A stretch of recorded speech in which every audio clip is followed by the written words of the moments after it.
성이라 하더라. 아멘.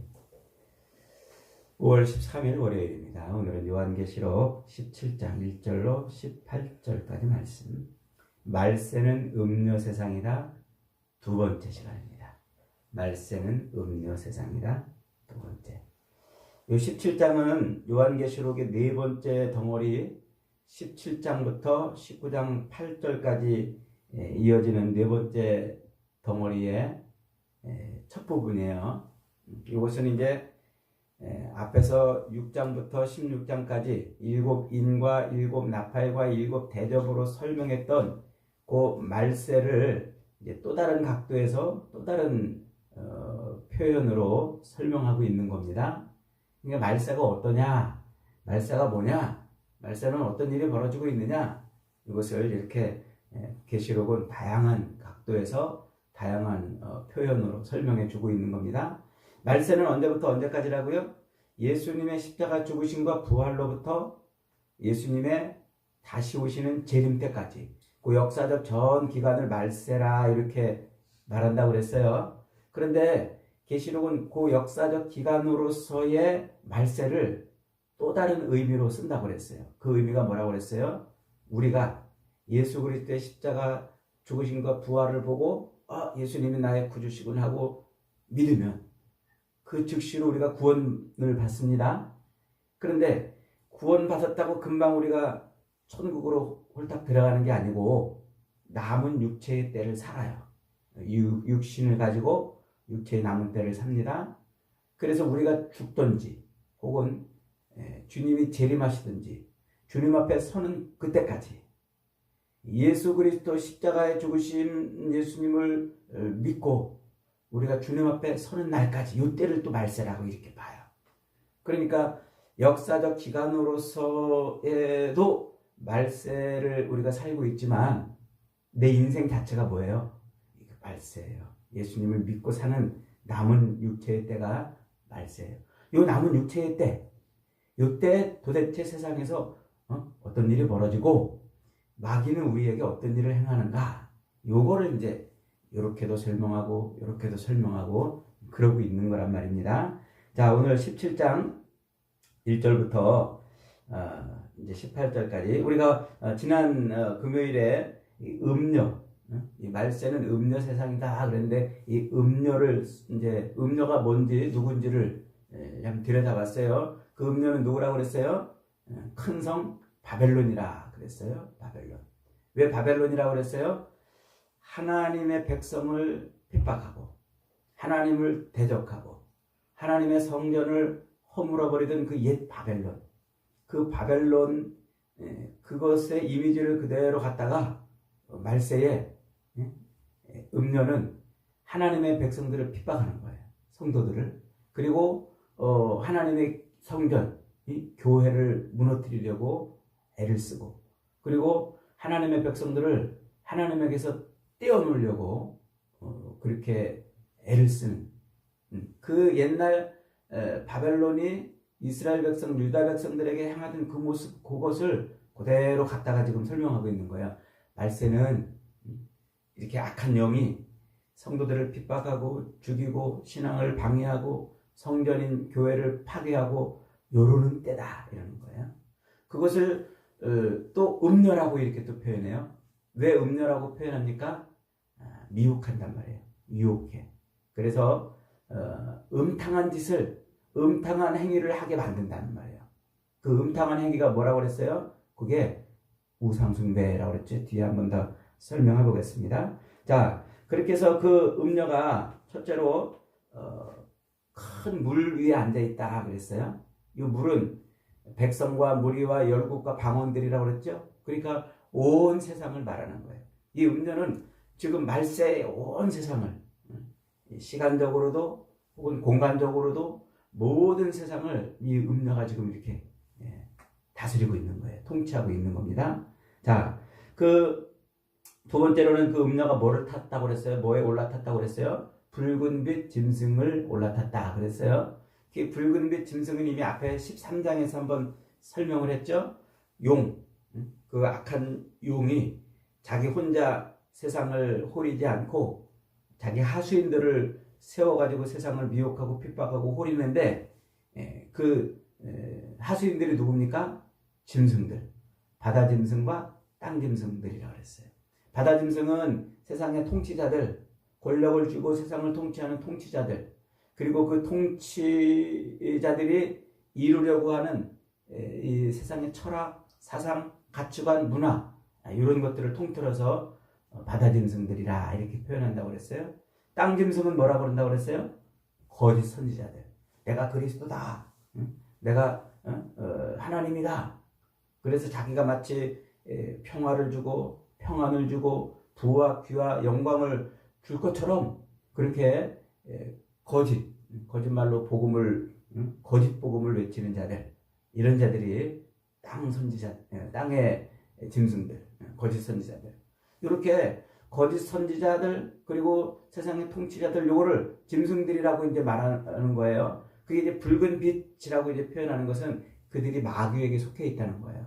악한 옛뱀, 붉은 마귀, 용, 이 용에게 속해 있는 것들이기 때문에 붉은 빛 짐승들이라 이렇게.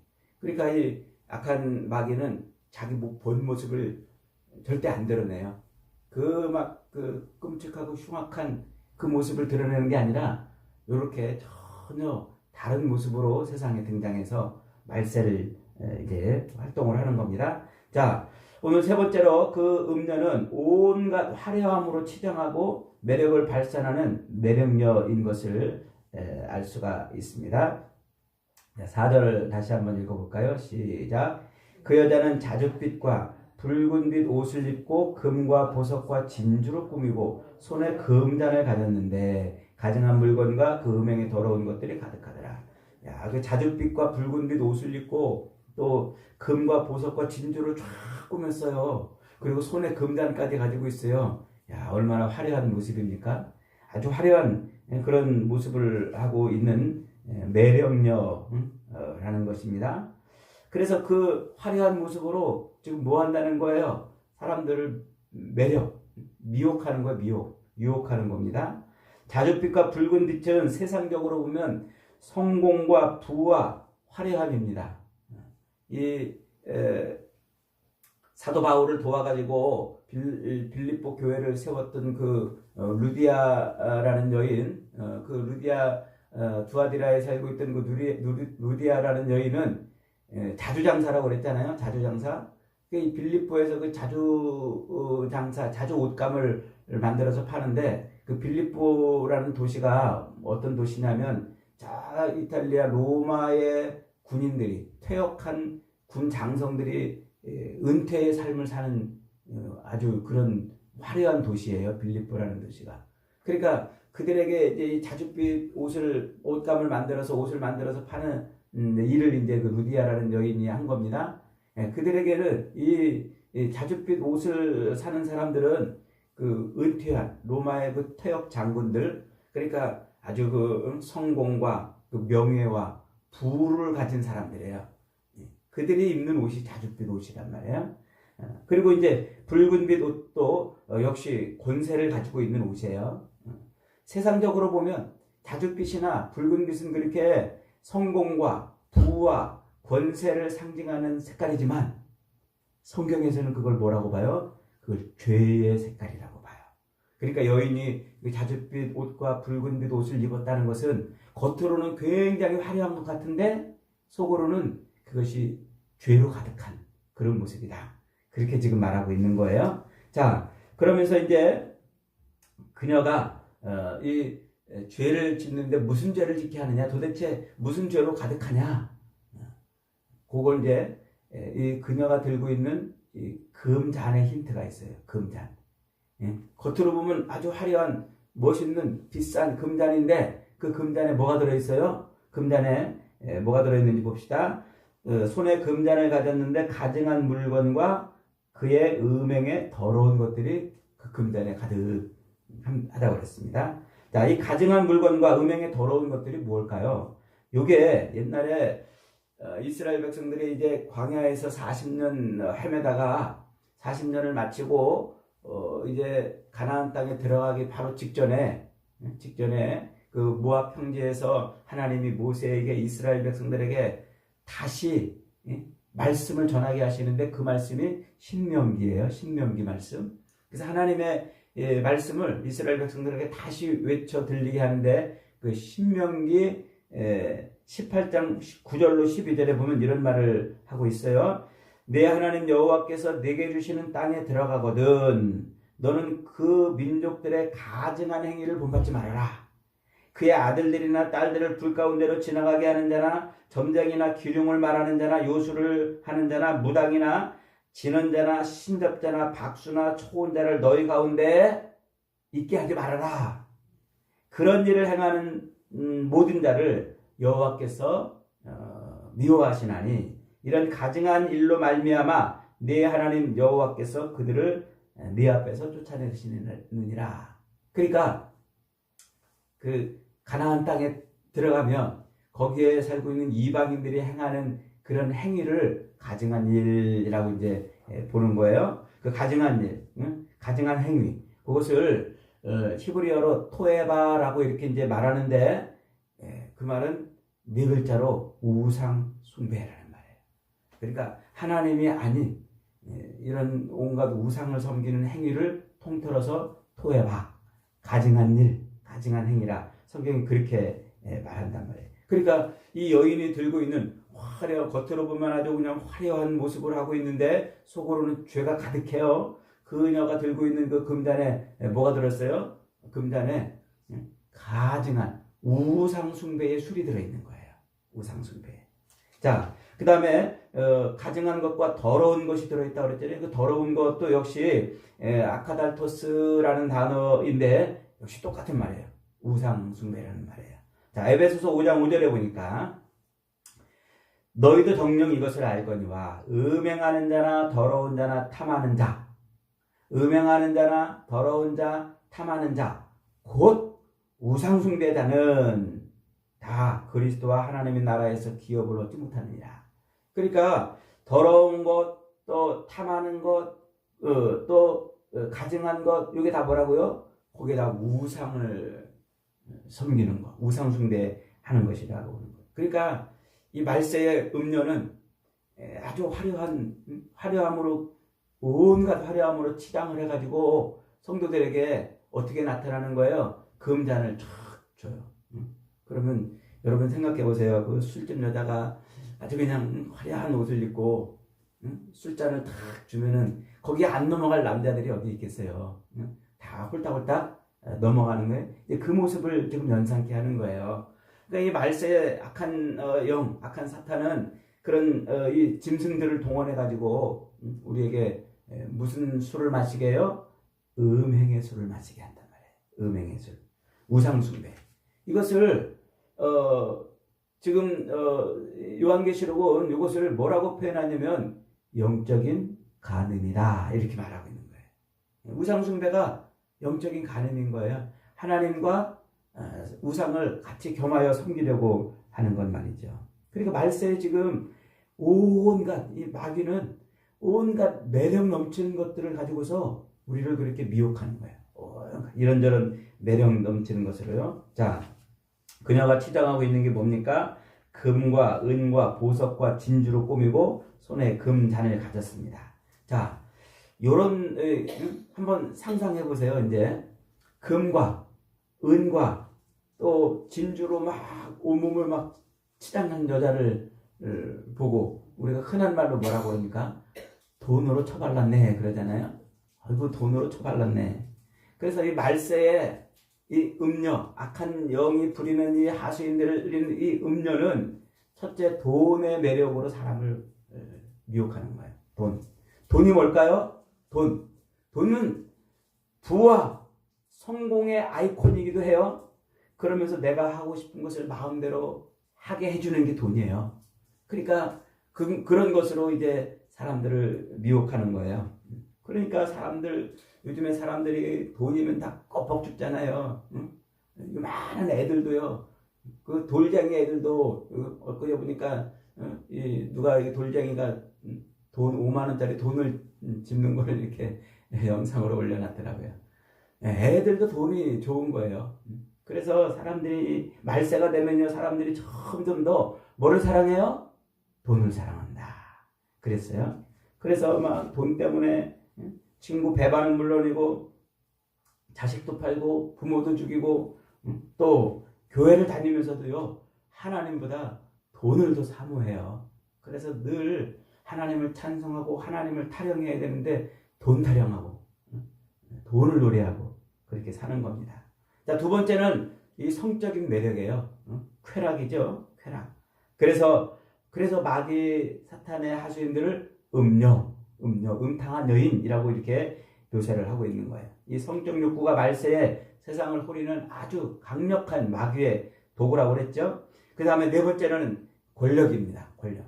완장 하나 차면 사람이 막 달라지는 것을 볼 수가 있어요. 그래서 사람은 늘 이 권력에 대한 욕망으로 가득 차 있어요. 이 여인이 지금 뭐를 입고 있다고 그랬어요? 자줏빛, 붉은빛. 이 자줏빛과 붉은빛은 강력한 부와 권세를 상징하는 옷이라고 그랬죠. 그러니까 그 짐승은 7머리와 10뿔을 그 짐승은 7머리와 10뿔을 가졌는데 그게 이제 세상의 권력을 의미하는 거예요. 세상의 권력으로 사람들을 미혹하는 거예요. 그래서 수많은 사람들이 마치 이 불나방이 불 속에 뛰어들듯 사람들은 권력을 쥐고 싶어서 이리 뛰고 저리 뛰고 그러는 거예요. 요즘 정치가 정말 민생을 돌아보지 않고 자기들끼리 계속 서로 이전 투구하고 뻑하면 뭐 탄핵한다, 뻑하면 탄핵한다. 이게 다 뭐예요? 권력을 자기 손으로 쥐고 싶은 욕망이 분출되고 있는 거거든요. 그러니까 권력을 잡기 위해서는요, 무슨 짓인지 다 해요. 한번 잡은 권력은 또 놓지 않으려고 그러는 것이죠. 이런 매력을 자꾸 사람들에게 부어주는 거예요. 자, 이런 게 사람들에게 매력이 되는 이유가 뭘까요? 그것은 우리 사람들 안에 웅크리고 있는 욕망 때문에 그래요. 한번 따라해 봅시다. 욕망. 우리 인생은요, 이 땅에 살고 있는 모든 인생, 육체를 가지고 있는 인생은 그 속에 다 뭐가 있어요? 욕망이 있어요, 욕망. 근데 이 욕망은 두 얼굴을 가지고 있어요. 동전의 양면처럼 말이죠. 하나님이 우리 인간을 지으시고 육체를 가지고 있는 우리 인간으로 하여금 생육하고 번성해라, 땅에 충만하라 라고 말씀을 하셨어요. 그 생육하고 번성하고 땅에 충만한 삶을 살기 위해서 그 안에 넣어놓은 게 욕망이에요. 그래서 우리는 생육하고 번성을 할 수 있는 거예요. 화려한 모습으로 자기를 드러내고 싶은 그런 것이죠. 그래서 이 욕망은 그 사람으로 하여금 성장하게 하는 거예요. 자라게 하고 또 짝을 짓게 하고 또 생육하고 번성하게 하는 그게 욕망이에요. 그런데 마귀가 그 욕망을 어떻게 해요? 자꾸 부추기는 거예요. 자꾸 찔러가지고 욕망이 폭발하게 하는 거예요.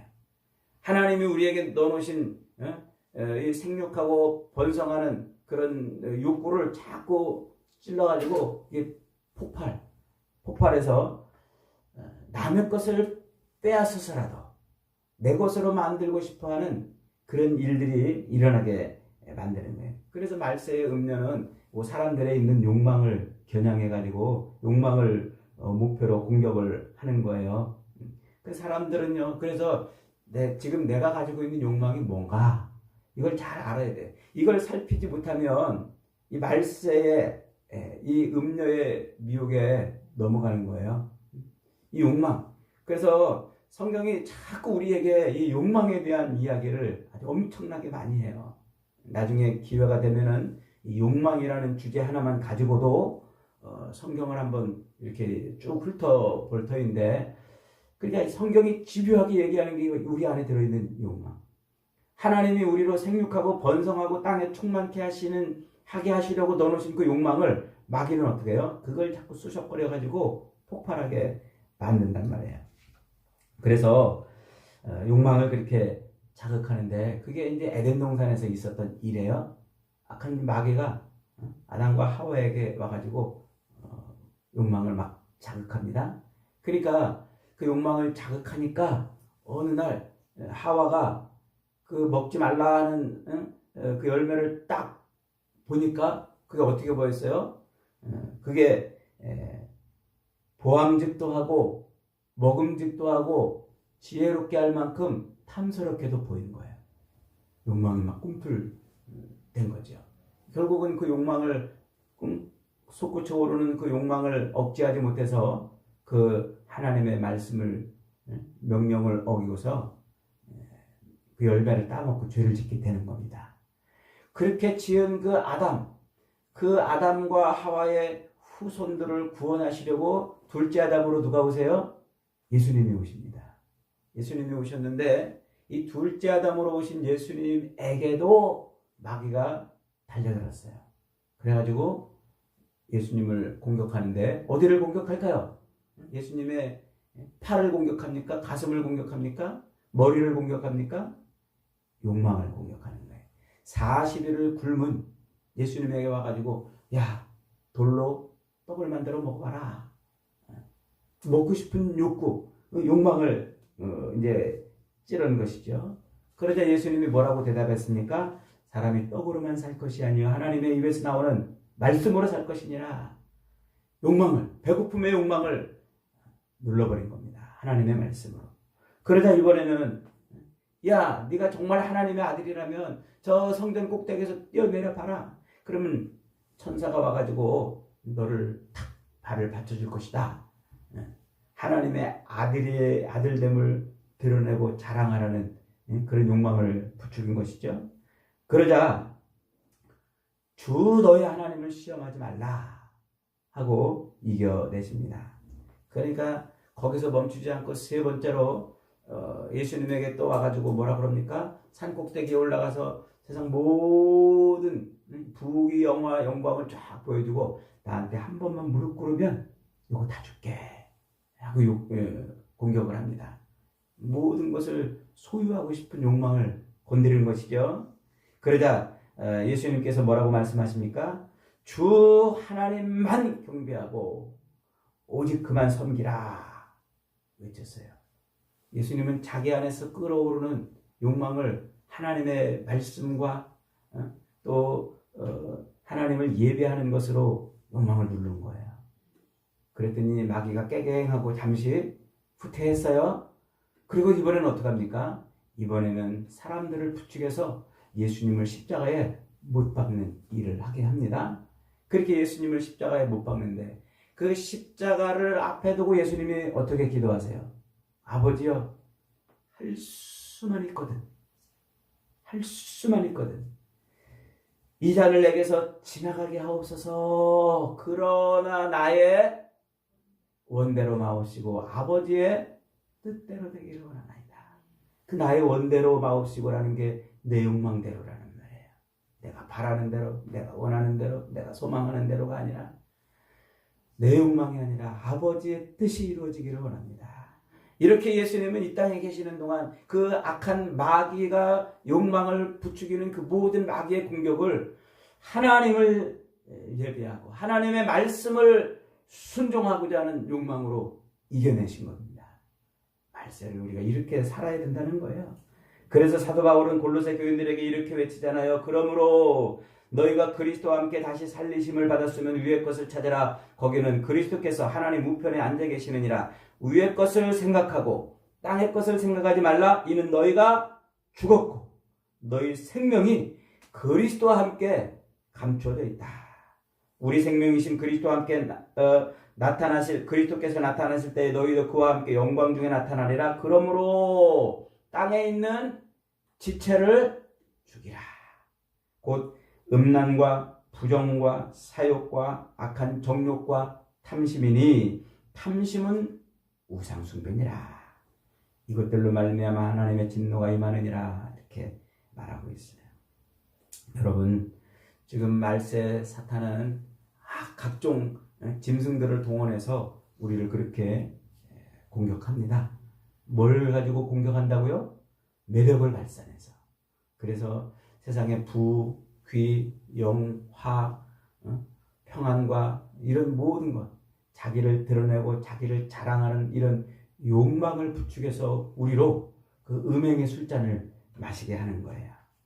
그래서 악한 음료는 온갖 세상 것으로, 눈에 보이는 이 화려한 것으로 그렇게 치장해서 그 매력으로 우리를 미혹합니다. 여러분, 성도는 세상의 화려한 것에 그런 매력에 빠지는 사람이 아니고 어린 양 예수 그리스도의 매력에 빠지는 사람들인 줄 믿으시기 바랍니다. 우리는 음료의 매력에 빠지는 것이 아니라 어린 양 예수 그리스도의 매력에 빠지는 거예요. 그래서 우리 안에 끓어오르는 이 욕망, 그 욕망을 십자가에 못 박은 사람이 성도란 말이에요. 십자가에 못 박은 사람. 사도 바울은 그래서 갈라디아서 5장 24절에서 그리스도 예수의 사람들은 육체와 함께 그 정욕과 탐심을 십자가에 못 박았느니라 이렇게 선언하고 있습니다. 더 크고 더 강력한 십자가의 매력에 빠져야 된다는 말이죠.